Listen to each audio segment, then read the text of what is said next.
So in the UK we have thousands, God knows how many thousands of children, young girls, who've been sacrificed on the altar of diversity. I've got to tell you, I've got awards for diversity. I have a master's degree, it includes diversity. I've won prizes for it.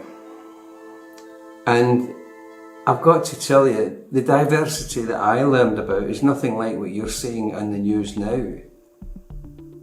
Big difference. I don't want to lecture you about diversity, but the big difference is diversity means without prejudice or favour. It doesn't mean helping people because of the colour of their skin, or because of their ethnicity, or because of their sexuality. No, diversity means everyone. It's communist in one respect, I'll give you that. It's in that people are promoted and appointed their positions in life according to their abilities. It was Marx who said, to each according to their needs, from each according to their ability.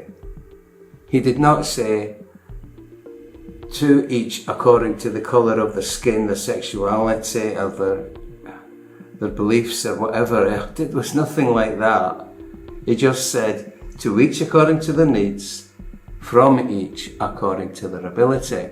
So that means that the best people play to their best talents, and it means that people who are in need, instead of going around begging all the time, they're helped automatically by people with conscience.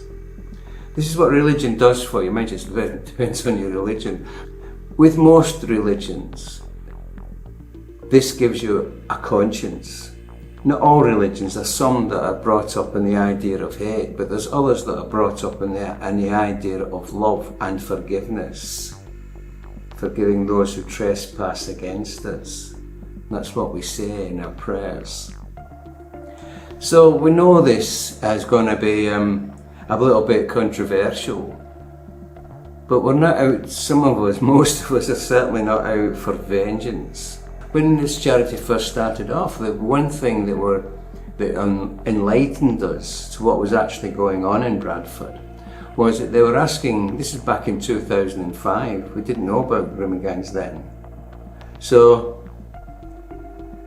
2005, and our daughters were coming home saying these boys are asking us questions about our virginity.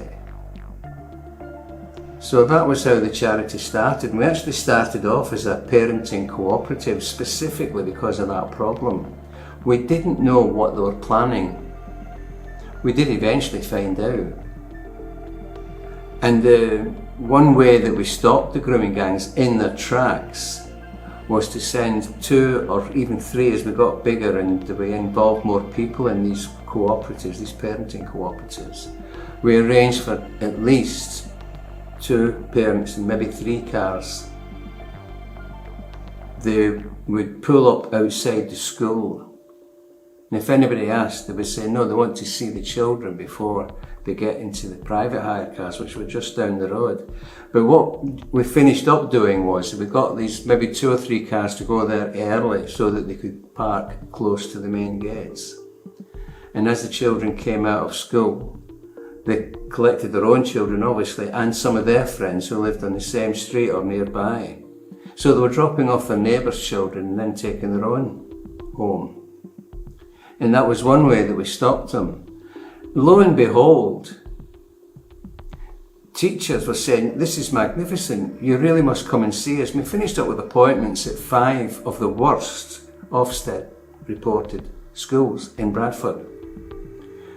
We went to, I think it was 2 or 3 that we actually went to, and it was having a really profound effect. And then social services stepped in. Oh, don't do that, you'll upset people. I didn't say who we were protecting these children against, or what, or why we were doing these things, and what evidence we had to prove that these things were actually happening to our children. But they wouldn't let us do it anymore. So we got into trouble. It specifically persecuted me and my family to try and stop us doing this. But I refused to let my child be sacrificed for the sake of diversity. that was not going to happen. Well, of course, the next thing they did was make all sorts of false accusations that were unbelievable. And they eventually got me to court and had my family taken away from me.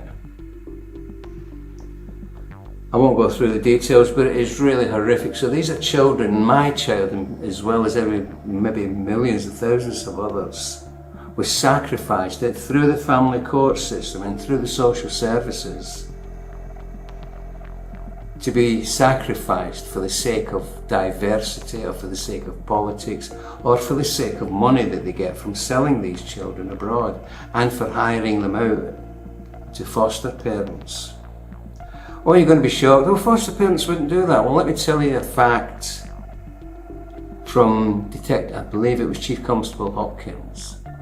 He said 95% of the children victims of these gangs were in social services looked after care.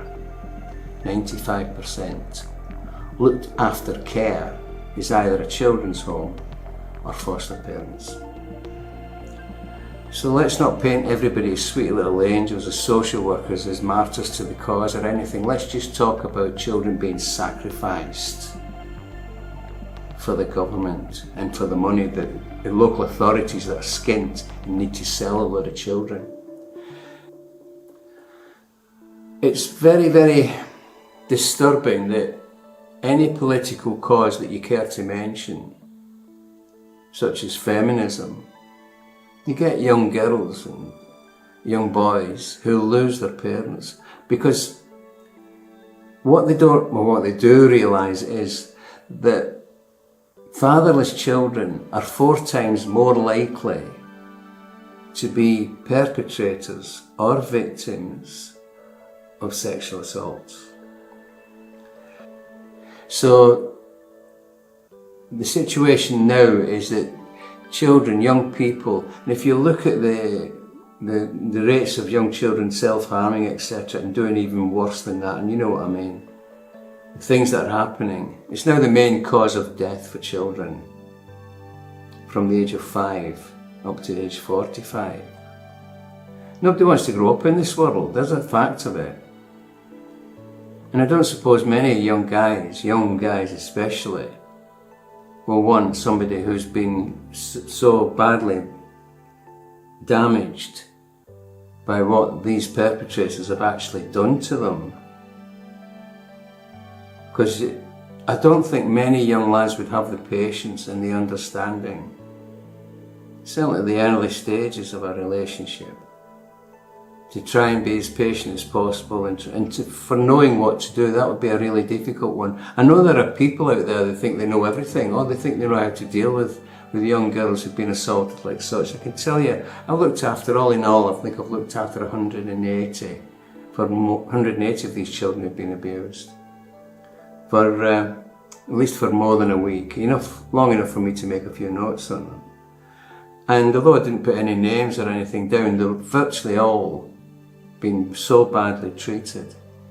And the kind of therapies and things, there was very, very few that actually worked. And even then, we don't know how long that therapy lasts.